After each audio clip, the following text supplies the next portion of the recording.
Hello everybody, it's me, Unknown G, randomly popping in again. You might have been expecting something Elder Scrolls or Fallout related, maybe even Starfield, but that's not the case. While I'm keeping busy with many different things nowadays, one thing in particular is really pissing me off at the moment, and that's why I decided to make this video on it. I might have mentioned this before, but I've been actively editing fan wikis since I was a boy back in 2014. And there are a couple of things that often irk me in my wiki escapades, such as things having inconsistent naming schemes. Looking at you, SpongeBob Wiki. But that's not all. Another thing that really grinds my gears is art preservation, and seeing how super low quality art images appear on fan sites. Like, I'm sorry, this may be my pre-internet mind talking, but I've always felt like we've passed those super low quality image uploads as a society. They seem like such a thing of the past. And then there's knowing your sources. The Super Mario Wiki mostly does this well. I mean, I'm not asking for much. I don't necessarily need to know the creator of every piece, just where it originally came from would be nice. Or take the Resident Evil 1.5 wiki. You know, Resident Evil 2, before it got completely reworked into the version most people are familiar with, that Resident Evil 1.5. But that game was never released, so it's not that easy to document it properly, I would think. Still, the team behind the wiki has painstakingly gone through so many old magazines, interviews and promo footage to use the best quality sources and actually name all the sources used. And then there's the normal Resident Evil wiki. Just imagine my surprise when I want to make a Resident Evil concept art video and I stumble across this mess. What the actual hell went wrong here? Remember all those little points that irked me? Well, they're all here. Inconsistent or rather non-existent naming schemes, horrendous quality images, some even with decades old watermarks and no sources to be found anywhere. Oh man. So I'm not gonna go through the entire site since I'm just one guy. But I did want to cover the entire Stars team for my video. So those are the people I will be looking at today. And just to throw myself a bone here, I will be limiting our prospects to the character specific concept arts from the first game. Now, believe you me, if I wanted I could make an hour-long video just correcting mistakes here, be it typos, incorrect character names, you name it. I'm just gonna show you the problem, talk about how to correct it, and then by the time you'll see this video, I'll probably have corrected at least the majority of these blunders. That way it's easier to view for the fanbase, as well as for me and my future video. So let's take a look at what we have, shall we? After downloading all the necessary images from the wiki, our folder looks something like this, which isn't too good of a sign if I'm honest. Let's start by looking at Joseph, since he's likely the first character whose name will stay with you. And his art here is one of the most inoffensive. Now this art isn't necessarily bad, but it's clearly old. It's blurry and almost looks deep fried. This image was uploaded on August 13th, 2008, and it sure looks like that. We're effectively looking at a relic here. So, how do we fix this? Well, I would say scan an art book, but Capcom made sure to never include the original game's finalized art in one. And I know there are some obscure exceptions, but just a plain and simple art book is out of the question. So, what then? Well, never thought I'd say this, but Capcom actually provided us with an answer, in the form of the Resident Evil portal. Now, you do need an account to access the art in question, and I remember the process of creating one to be asinine, but still. After all that, you can go to the History tab, and get a page on basically all mainline RE games. These pages also have an art subcategory, and bam, there you have it. High quality art for all the Stars members from 1996. Though, there is a caveat. If we put both Josephs next to each other, you can see that the difference is night and day. But there is something else you might see. White splotches. White splotches everywhere. Yeah, I have no clue which unpaid Capcom intern had to work overtime to cut these images out of their original white background, but whoever they were, they seemingly gave up when their boss came back to say it had to be precise, as these cutouts are anything but. It's weird too, because other artworks present on the same page still have their white backgrounds. They're just fine. I didn't need them cut out if you were gonna make such a mess of it, just keep the backgrounds then. Next up, Wesker. Can someone tell me what's wrong with this picture? You might not even notice it at first glance, but yes, this image is actually mirrored. If it wasn't as blurry as a Nintendo 64 texture, you could actually get that from reading his shoulder badge, but alas. Also, you might think that this is an old picture, but no.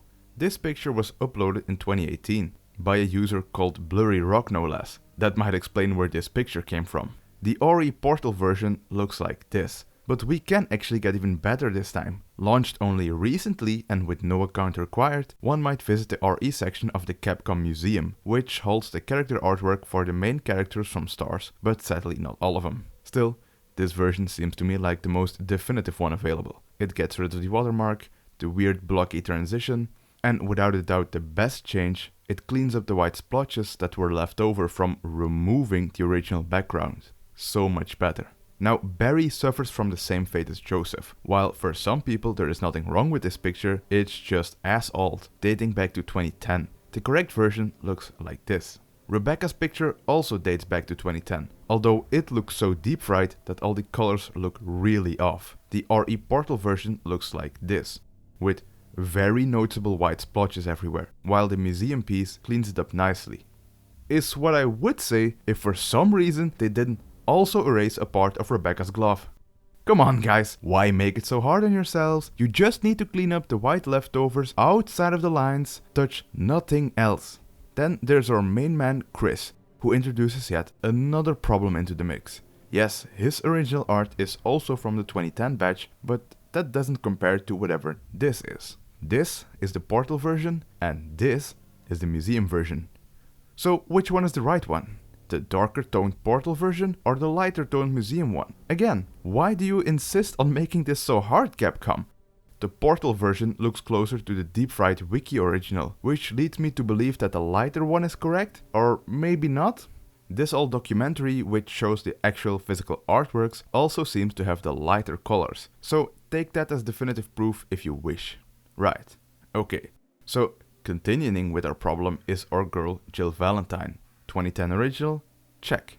Dark Portal version and light museum one?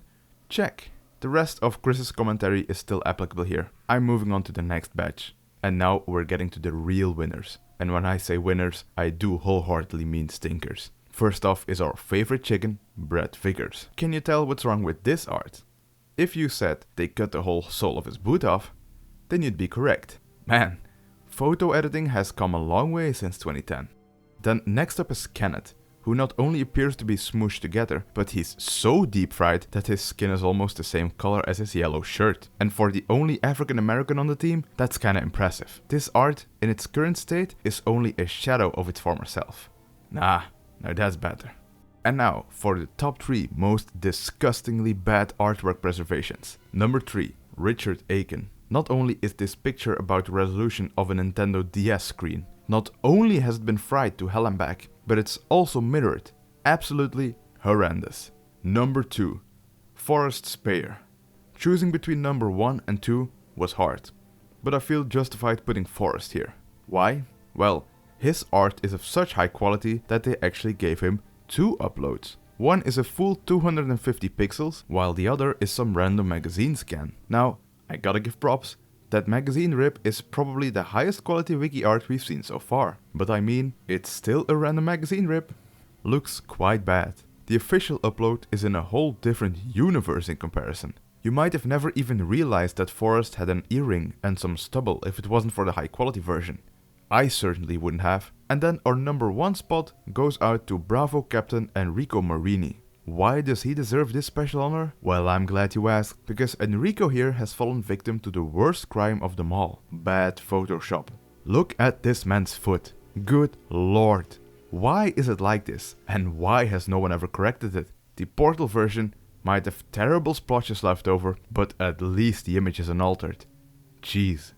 And last but not least, this image, which I kept as a bit of a surprise up until now. It's used on the Stars page and contains the artwork of every Alpha and Bravo team member from Resident Evil 1, as well as Edward's artwork from Resident Evil 0, because those styles don't mismatch at all. I get it, Edward didn't have an art piece created for him during the first game's pre-production, but still, this ain't the way to go about fixing it. But I'm not showing this picture because of the style mismatch, no. I'm showing you this because it contains even more low quality artwork with different oddities than those before. Now, in general, the quality is a total garbage fire, but poor Enrico has once again lost his foot. Looks like someone attempted an even worse patch-up job than before. Kenneth also has pieces from his foot missing, and those of Brad, Barry, Chris and Jill all get cut off. Chris is also a totally different color than usual here for some reason. Wesker is no longer mirrored, but Richard still is. I mean, what is this? I'll tell you what it is.